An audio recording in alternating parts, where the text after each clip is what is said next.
All right, students. So let's start our lecture. Good morning to everyone. Within last lecture, we have started the topic that is CRT monitor, cathode ray tube monitor, within which we have seen how the CRT monitor works. And after that, we have seen that if we want to display graphics with the help of CRT monitor, then which are the techniques. And within that, we have seen that is there are two different types of display, random scan display and raster scan display. Now within this lecture, we will start with the topic that is colored display on a CRT. Again I repeat, आज के lecture में हम पहले देखेंगे कि अगर हमें CRT monitor का यूज करके कलर डिस्प्ले करने हैं तो हम कैसे कर सकते हैं. Now as we have seen within CRT monitor कि अगर हमें CRT monitor के अंदर कोई भी इमेज या फिर कुछ भी डिस्प्ले करना है ऑन द स्क्रीन तो हमें क्या करना पड़ेगा. उसके अंदर जो फॉस्फर कोटेड स्क्रीन है उसके ऊपर हमें इलेक्ट्रॉन बीम को स्ट्राइक करना पड़ेगा ताकि वो लाइट एमिट कर सके. So the most important thing over here is अगर हमें सीआरटी मॉनिटर के अंदर कोई भी इमेज या फिर कोई भी चीज डिस्प्ले करनी है तो हमें वहां पे ध्यान रखना पड़ेगा कि वहां पे फॉस्फर कोटेड स्क्रीन यूज हुई है, राइट. तो हमें उसके ऊपर इलेक्ट्रॉन बीम को स्ट्राइक करवाना पड़ेगा तो ही वो लाइट एमिट करेगा and then only we will able to see something on the monitor. Now that we have seen within last lecture कि इस तरह से हम डिस्प्ले करवा सकते हैं, that is any kind of image या फिर कैरेक्टर कोई भी चीज हम डिस्प्ले करवा सकते हैं. But the thing is that अगर हमें different kinds of colours display करने हैं तो फिर वो कैसे पॉसिबल होगा. बिकॉज हमें पता है कि सीआरटी मॉनिटर के अंदर एक ही चीज है कि जो लाइट एमिट करती है, दैट इज द फॉस्फर. लेकिन वही फॉस्फर का यूज करके अगर हमें different kinds of colours, different range of colours display करने हैं, different range of colours generate करने हैं तो हम कैसे कर सकते हैं, right. So for that there are two basic techniques. Again I repeat, CRT monitor के अंदर there are two basic techniques की जो कलर डिस्प्ले प्रोड्यूस कर सकते हैं. So the first technique is beam penetration and second is shadow masking. Again, I repeat, there are two basic techniques. First is beam penetration and second is shadow masking. Now one by one हम दोनों technique देखेंगे कि दोनों technique के अंदर किस हिसाब से कलर डिस्प्ले होते हैं. All right.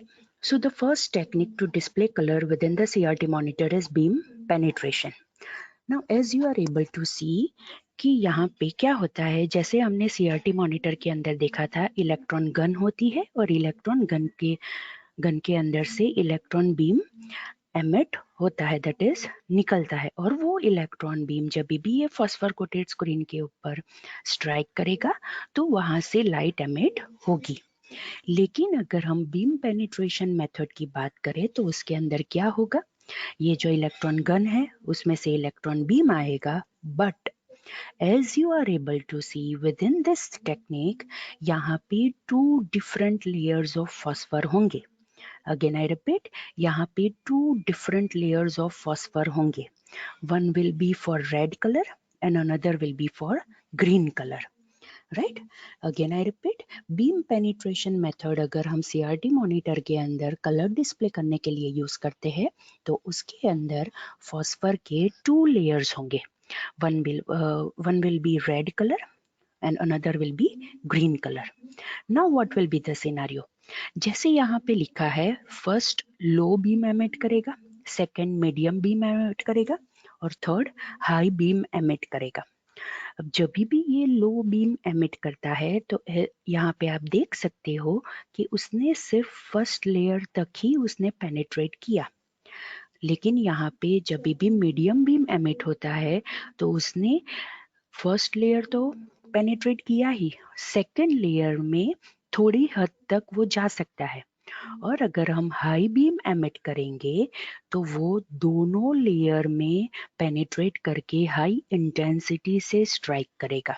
So it depends कि हम कितनी इंटेंसिटी से बीम थ्रो कर रहे हैं.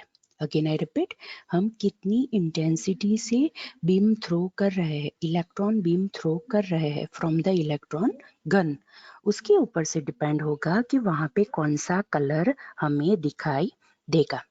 अगर हम लो बीम की बात करें तो उसने सिर्फ फर्स्ट लेयर को पेनिट्रेट किया है, तो वहां पे सिर्फ रेड कलर दिखाई देगा।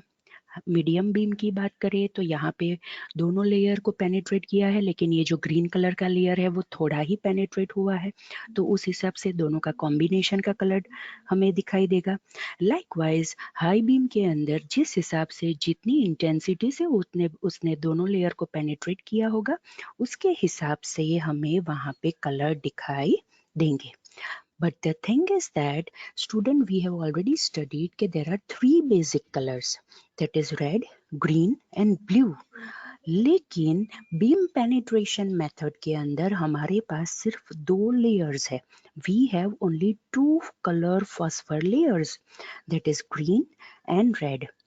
It means if we use beam penetration method within CRT monitor, then we will able to produce only the colors which can be generated with the help of this red and green color. हम सारे colors generate नहीं कर पाएंगे because हमारे पास यहाँ पे blue color का layer नहीं है, right? So that we need to remember related to beam penetration method. Alright, now this beam penetration method is used in random scan display. Again I repeat, ये beam penetration method random scan display के अंदर use होता है. जैसे हमने last lecture में देखा था कि अगर हमें graphics display करना है within CRT monitor, then there are two different techniques, that is random scan display and raster scan display. It means कि जब भी हम रैंडम स्कैन डिस्प्ले यूज करेंगे और अगर हमें कलर पिक्चर्स डिस्प्ले करने हैं तो हम वहां पे ये बीम पेनिट्रेशन मेथड का यूज करेंगे. जैसे मैंने आपको समझाया with in the diagram that अगर हम बीम पेनिट्रेशन मेथड का यूज करेंगे तो यहाँ पे टू लेयर्स ऑफ फॉस्फर होंगे. One will be for red colour and another will be for green colour. Now जितनी दूर तक ये इलेक्ट्रॉन बीम पेनिट्रेट करेगा within this phosphor layers, उस हिसाब से कलर्स डिस्प्ले होंगे. वो तो मैंने आपको पहले ही समझाया विद इन दिस डायग्राम कि जितनी हद तक ये बीम इलेक्ट्रॉन बीम पेनिट्रेट करेगा within this phosphor layer, according to that CRT monitor के अंदर कलर्स डिस्प्ले हो सकते हैं. मीन्स वी कैन से कि अगर हमें कलर डिस्प्ले करना है with in CRT monitor by using beam penetration method, then it depends on how far the electron beam penetrates within those two layers, right? तो वो हमें यहाँ पे याद रखना है. अगर हम स्लो इलेक्ट्रॉन्स अगर हम बीम यूज करेंगे तो वो सिर्फ रेड लेयर को पेनिट्रेट करेगा. अगर हम फास्ट लेयर को मतलब फास्ट इलेक्ट्रॉन बीम हम स्ट्राइक करवाएंगे तो वो रेड लेयर को भी पेनिट्रेट करेगा, राइट, और ग्रीन लेयर को भी पेनिट्रेट करेगा. लेकिन हम अगर मीडियम स्पीड से अगर हम इलेक्ट्रॉन बीम को स्ट्राइक करवाएंगे, then it will give the combination of red and green light, that is orange and yellow. Again I repeat, that is orange and yellow. Means we can say कि अगर हमें red colour चाहिए तो हमें slow electron beam वहां पे strike करवाना पड़ेगा. अगर हमें ग्रीन कलर चाहिए तो फास्ट इलेक्ट्रॉन बीम हमें स्ट्राइक करवाना पड़ेगा. लेकिन अगर हमें ऑरेंज और येलो ये दोनों में से कोई एक कलर चाहिए तो उस हिसाब से हमें स्पीड तय करनी पड़ेगी कि इलेक्ट्रॉन बीम की स्पीड क्या होगी, बिकॉज ऑरेंज और yellow colour is the combination of red and green light, right.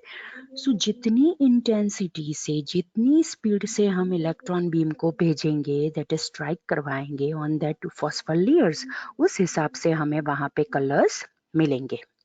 So we can say the speed of the electrons and hence the screen color at any point is controlled by the beam acceleration voltage. मतलब beam की speed के ऊपर depend करेगा कि हमें कौन सा colour दिखाई देगा. Another thing is that जैसे मैंने आपको बताया कि ये beam penetration method is used in random scan monitors and it is inexpensive, right? ये बहुत कॉस्टली नहीं है बिकॉज यहाँ पे सिर्फ 4 कलर्स डिस्प्ले करवाने के लिए हमें मेहनत करनी है, that is red, green, orange and yellow, right. And another thing we need to consider over here is कि जो पिक्चर की क्वालिटी होगी वो भी इतनी अच्छी नहीं मिलेगी हमें compare to another methods. right? So only 4 colors will be displayed with the help of beam penetration method. And another thing is कि जो picture की quality होगी वो भी दूसरी method की तरह अच्छी नहीं होगी, right? So that you need to consider within this method.